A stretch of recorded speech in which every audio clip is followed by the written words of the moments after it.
Okay, this is Mike Trenum, East Coast Kitchen Party. What a pleasure, Todd Perrin.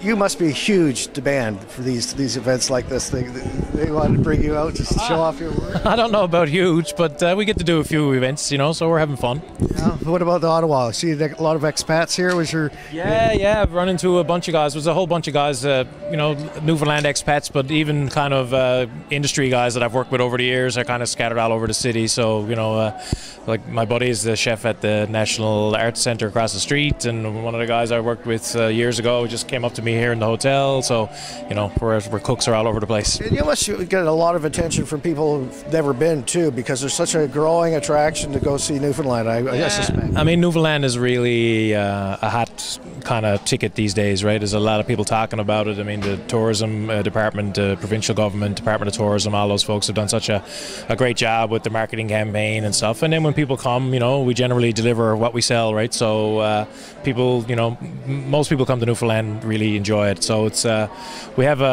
it's a great product down there, and it's one of those places that a lot of people, it's the last place on their list in Canada to be. So many people say I've been to every province, but I've never been to Newfoundland. But people are starting to make their way, so it's cool. And it's been able to maintain and retain ages-old traditions and that cultures. It seems it's still as vibrant as ever. Well, yeah, so far so good, right? I mean, I think that we have a very strong sense of ourselves in Newfoundland, as Newfoundlanders. I mean, the landscape around us is changing a little bit, especially St. John's. It's a booming economy down there now, and it's something that we haven't been used to over the years, but we're getting used to it.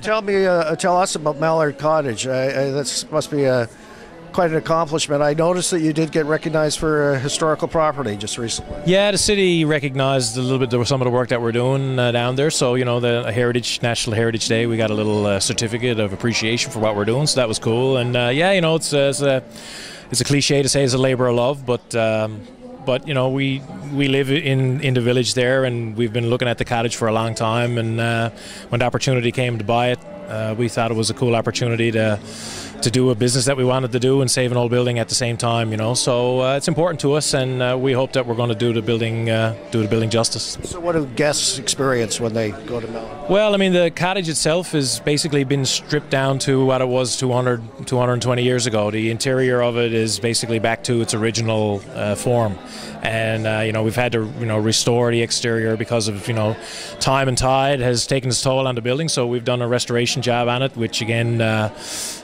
newly built, but true to its heritage and true to what the building has been over the years. So we have that piece, and then we have another whole piece of the job, which is a new addition which we've built at the back, which kind of is on the footprint of some old buildings that were added onto the structure in the 80s. So we've been able to walk the line between restoring a heritage property, but also giving ourselves the necessary environs to prosecute a business there, because the cottage itself just didn't have the size and the capacity and the ability to house a restaurant kitchen and all that kind of stuff. So between our new structure, which is being built in the image of the old, and the old structure which we restored, I think people are going to be pleased with what we're doing. I think the impression of chefs these days, these past few years, has really changed. I mean, you're the new rock stars, I like to compare them to, because you're celebrities in your own right, and there's, I mean, my goodness, Food Network Canada, food shows that are just extensive. Plus, there's also a lot of tourism ability in terms of combining an event with preparing food. I notice that's also taking off quite a bit. Well, I mean, you think about what tourism is, it's people and place, but I mean, food is a huge part of any region, right? So, I mean, it's obviously a massive component in the tourism business. So, we're in Newfoundland, there's a bunch of chefs. We're really kind of putting our best foot forward to try and reinvigorate Newfoundland cuisine, kind of reintroduce people to our ingredients in kind of different ways, and The restaurant scene in the city especially has grown tremendously in the last number of years, with a lot of young guys coming back to Newfoundland, and kind of young guys coming up, and we're seeing food that we've never seen before in our part of the world, but it's all based on what we produce in our own province. So it's an exciting landscape to be working in right now. There's a lot going on down there, and it's spreading out across the whole province. We've got restaurants and different food services popping up, in rural Newfoundland, where for years and years and years there hasn't been very much. So it's a slow process, but it's happening, and it's super exciting to be part of it. Well, I always follow you, obviously, on Twitter and Facebook and all your activities with delight. And too much. I probably put a bit too much up there. No, it's wonderful to see, and I think you were among the others who've taken.